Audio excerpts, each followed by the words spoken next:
Партньорството ни с Horizons започва преди няколко години, през 2007 година, когато Schneider Electric България интензивно работеше за това да увеличи персонала си, тъй като това бе свързано с един значителен ръст на компанията като продажби.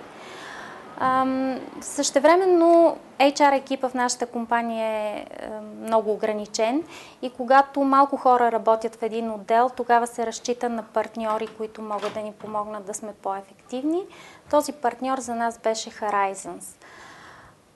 Не е за никога тайна, че те са една от водещите компании в областта на подбор на персонал.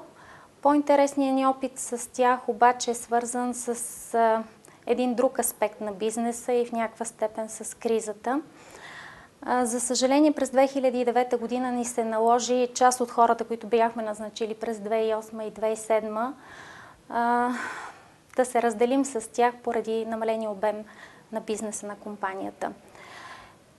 Schneider е много отговорен работодател и за нас беше важно да помогнем на служителите си да намерят различна алтернатива, професионална, и се обърнахме към Horizons. В резултат на това от 8-те човека, с които се разделихме, 6 човека си намериха работа благодарение на тях.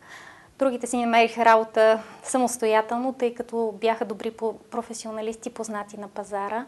Така че крайният резултат беше положителен за всички. Обратната информация, която получих от колегите, участвали в програмата по Outplacement, е, че Horizons са ги ориентирали много добре в новата среда на пазара на работната сила. Помогнали са им да изградят умения, с които да се представят добре на интервютата пред бъдещите си работодатели и са били надежна подкрепа в целия процес на намиране на ново работно място.